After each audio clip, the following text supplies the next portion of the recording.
Class 10th का paper leak करने वाला हूँ। तो ऐसा ही आपका पूरा पेपर आएगा, जो मैं पेपर बता रहा हूँ वही पेपर डायरेक्टली आएगा आपके एग्ज़ाम में। ये सेट 1 है, एक और सेट होता है सेट 2, मैं वो आपको भी दे दूँगा नेक्स्ट वीडियो में। अगर सेट 2 चाहिए तो कमेंट करो सेट 2। तो चलिए क्वेश्चन नंबर 1 पे चलते हैं। निम्नलिखित गद्यांशों को ध्यानपूर्वक पढ़कर उस पर आधारित दिए गए प्रश्नों के उत्तर लिखिए।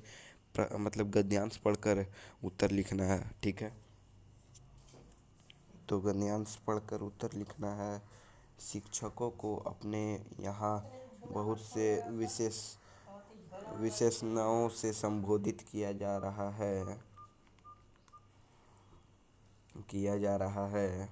शिक्षक को राष्ट्र निर्माता कहा जाता है, युवा पीढ़ी का सुधारक, मार्शल और पथ प्रदर्शक भी कहा जाता है। शिक्षक शिक्षा के साथ साथ अपने शिष्यों को जीवन कौशल और नैतिक मूल्यों का भी ज्ञान प्रदान करते हैं। मानव जाति के लिए नई सोच और दृष्टिकोण की अपेक्षा भी शिक्षकों से ही की जाती है। शिक्षक की महत्वपूर्ण भूमिका समाज को स्वस्थ और समृद्ध बनाने में भी है। तो ये मतलब कि शिक्षकों पर है पूरा, आप पढ़ लेना, ठीक है। यहाँ से मैं थोड़ा सा वेट कर दे रहा हूँ, आप इसको पढ़ लेंगे, ठीक है। तो इसका क्वेश्चन नंबर ए बोल रहा है, शिक्षक शिक्षा के साथ साथ शिष्यों को प्रदान करता है। मतलब शिक्षक जो है वो शिक्षा तो देते ही है, और क्या देता है, तो नैतिक मूल्यों का ज्ञान देते हैं शिक्षक।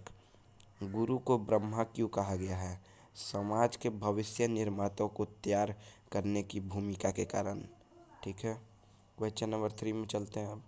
निम्नलिखित कथन तथा कारण को ध्यानपूर्वक पढ़कर उचित विकल्प का चयन करें। तो ये आपका क्वेश्चन है, वैसे असर्शन आता है, ये मतलब कि असर्शन का क्वेश्चन है। कथन दिया है, कारण दिया है, अब बताना है। जैसे कथन दिया हुआ है, मानव जाति के लिए नई सोच और दृष्टिकोण विकसित करना शिक्षक का दायित्व है।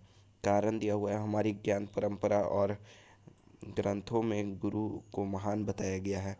तो कथन कथन कथन तथा कारण दोनों सही है, तथा कारण कथन की सही व्याख्या नहीं है। मतलब ये दोनों सही है, लेकिन जो हमारा कथन है ना, वो मतलब सही नहीं है इसका मतलब क्वेश्चन पे। तो यही मतलब बोल रहा है। अब चलते हैं थोड़ा 2 मार्क्स के क्वेश्चन पे। शिक्षक को पथ प्रदर्शक क्यों कहा जाता है? तो किन्हीं 2 बिंदु का उल्लेख लिखिए।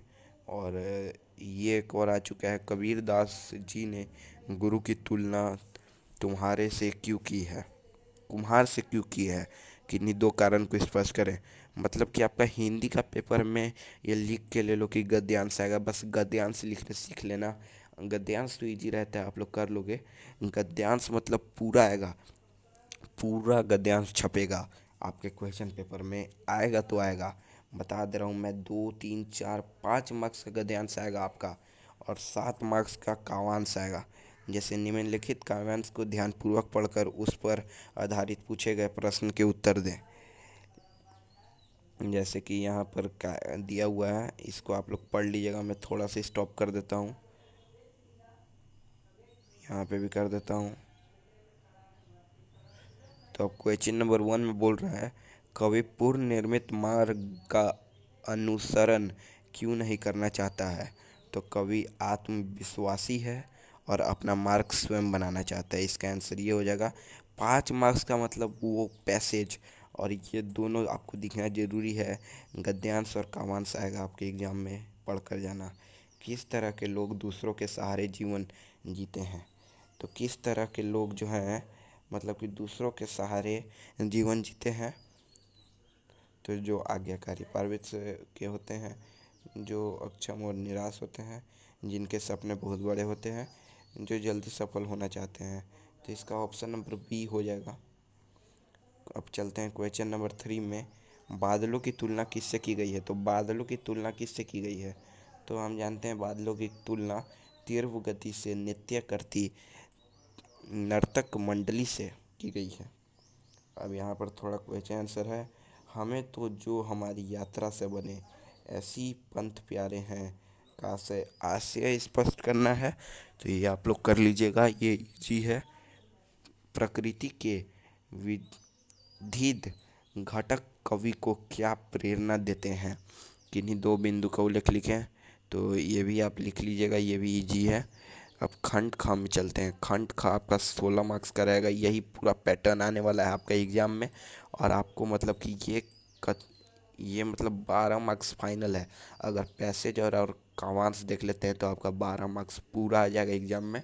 उसके बाद खंड खा में चलते हैं। ये थोड़ा ग्रामर के पार्ट से आ चुका है। क्वेश्चन नंबर ए बोल रहा है मतलब कि रचना के आधार पर वाक्य भेद करना है। तो इसका काशी में कलाधर हनुमान है और नित्य विश्वास है, सरल वाक्य में बदल लिया। ये छप जाएगा भाई आपका क्वेश्चन में। ये सब सरल वाक्य में, मिश्र वाक्य में और रचना के दृष्टि से वाक्य भेद का नाम लिखिए। ये चैप्टर आपको पढ़कर ही जाना है एग्जाम में। अगर ये चैप्टर पढ़ के जाते हो ना तो इससे आपको 6 मार्क्स का क्वेश्चन देखने को गारंटेड मिलेगा, 5 से 6 मार्क्स का। मैं जैसे कि पढ़ दे रहा हूँ। शहनाई की जुदाई आवाज़ का असर हमारे सिर चढ़कर बोलने लगता है। तो इसका मिश्र वाक्य में बदलिए। ये सब इजी इजी है, आप लोग बदल लेंगे। मेरे को पूरा संयुक्त वाक्य में बदलिए। खतरनाक रास्ते होने के कारण हम मौन हो गए। अरे गाइस, ये सब बहुत इजी इजी है और ये आपका आएगा एग्जाम में।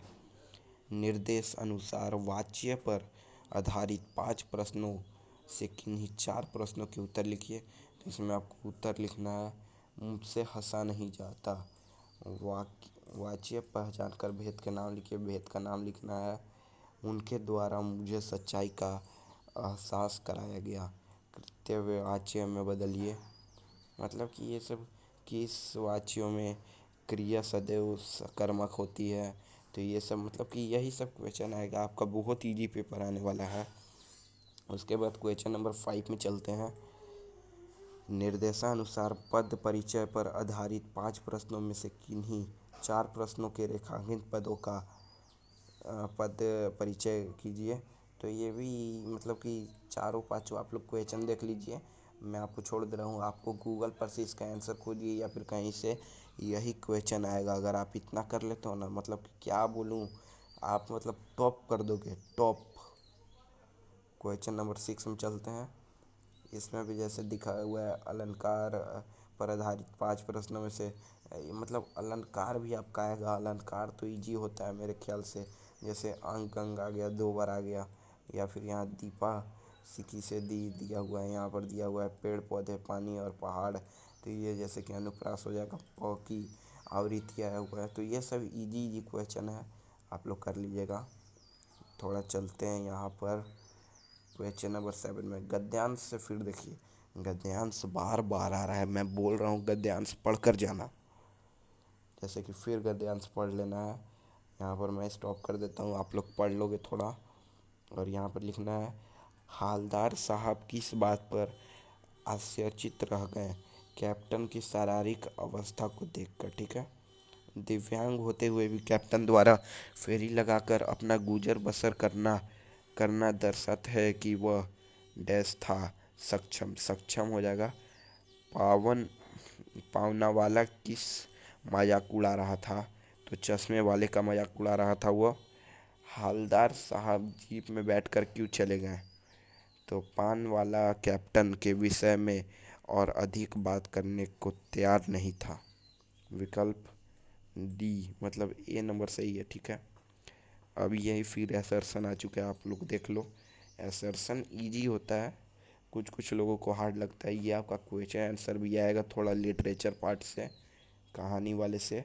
यही सब देख लो। मैं आपको स्टॉप कर दे रहा हूँ, गूगल से आंसर खोज लेना सबका। यही सब क्वेश्चन आएगा। और यहाँ पर थोड़ा पोएम से भी आएगा, देख लीजिए। मैं आपको धीरे धीरे दिखला रहा हूँ। हारीली और हारीली की लकड़ी किनके प्रतीक है। तो गोपियों कृष्ण के। ये सब मतलब इजी इजी है दोस्तों, आप लोग देख लोगे थोड़ा थोड़ा। मैं स्टॉप धीरे धीरे करके। और ये क्वेश्चन आंसर में से